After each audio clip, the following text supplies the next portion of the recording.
Eros and Psyche by Robert Bridges, Part 12, February. While Eros in his chamber hid his tears, mourning the loss of Psyche and her fate, the rumour of her safety reached his ears, and how she came to Aphrodite's gate. Whereat with hope returned his hardihood, and secretly he purposed, while he could, himself to save her from the goddess Hate. Then learning what he might, and guessing more, his ready wit came soon to understand the journey to the far Laconian shore, whither to fly and seek his love he planned, and making good escape in dark of night, ere the sun crossed his true meridian flight, he by Teuthrone struck the southern strand. There as it chanced he found that snowy bird of Crete that late made mischief with his queen, and now along the cliffs with wings unstirred sailed, and that morn had crossed the sea between, whom as he passed he hailed and questioned thus: "O snowy gull, if thou from Taenarus be come, say hast thou there my Psyche seen?" The gull replied: "Thy Psyche have I seen. Walking beside the sea she joyeth to bear a pyx of dark obsidian's rarest green, wherein she gazeth on her features fair. She's not hence by now 6 miles at most." Then Eros bade him speed, and down the coast held on his passage through the buoyant air. With eager eye he search'd the salty marge, boding all mischief from his mother's glee, and wondering of her wiles, and what the charge shut in the dark obsidian pyx might be. And lo, at last outstretched beside the rocks, Psyche as lifeless, and the open box laid with the weedy refuse of the sea. He guessed all, flew down, and beside her knelt, with both his hands stroking her temples wan, and for the poison with his fingers felt, and drew it gently from her, and anon she slowly from those Stygian fumes was freed, which he with magic handling and good heed replaced in pyx, and shut the lid thereon. "O Psyche," thus, and kissing her, he cried, "O simple-hearted Psyche, once again hast thou thy foolish longing gratified. A second time hath prying been thy bane. But lo, I, love, am come, for I am thine, nor ever more shall any fate malign, or spite of goddess smite our love in twain. Let now that I have saved thee twice outweigh the once that I deserted thee, and thou hast much obeyed for once to disobey, and wilt no more my bidding disallow. Take up thy pyx, to Aphrodite go, and claim the promise of thy mighty foe. May be that she will grant it to thee now. If she should yet refuse, despair not yet."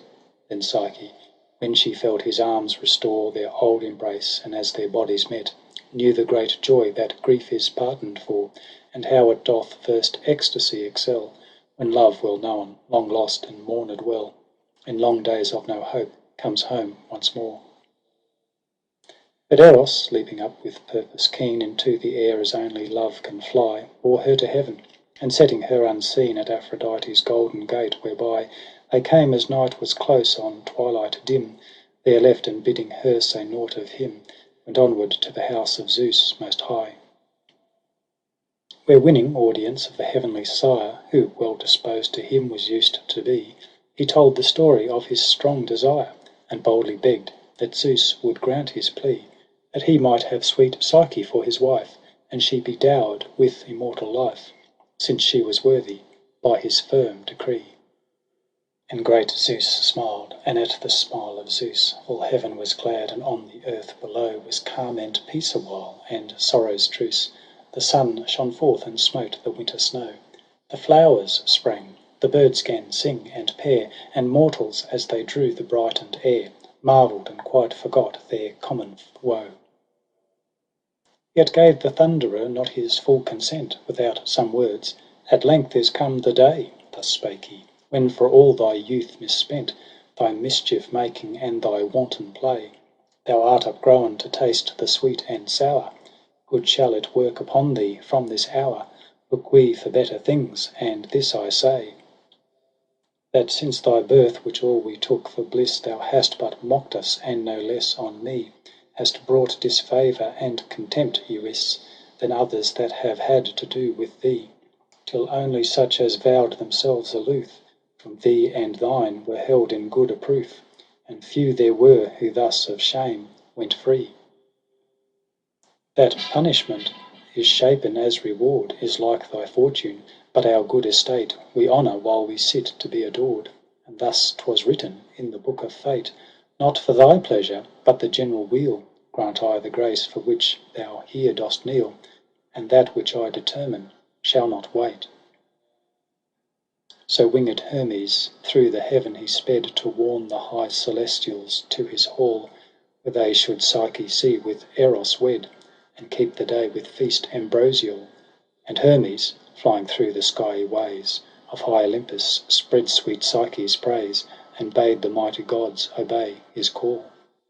Then all the Cronian gods and goddesses assembled at his cry, and now 'twas known why Zeus had smiled, the lesser majesties attending them before his royal throne.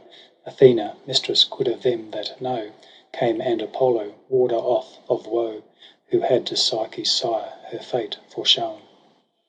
Demeter, giver of the golden corn, fair Hebe honoured at her Attic shrine, and Artemis with hunting spear and horn, and Dionysus, planter of the vine, with old Poseidon from the barren sea, and Leto and the lame Hephaestos, he himself who built those halls with skill divine. And ruddy Pan with many a quip and quirk aired 'mong those lofty gods his mirth ill-bred, bearing a mighty bowl of Cretan work. Stern Ares, with his crisp hair helmeted, came, and retired Hestia, and the god Hermes with winged cap and ribboned rod, by whom the company was heralded. And Hera sat by Zeus, and all around the Muses that of learning make their choice, who when Apollo struck his strings to sound, sang in alternate music with sweet voice. And righteous Themis and the Graces three, ushering the angered Aphrodite, she alone of all were there might not rejoice.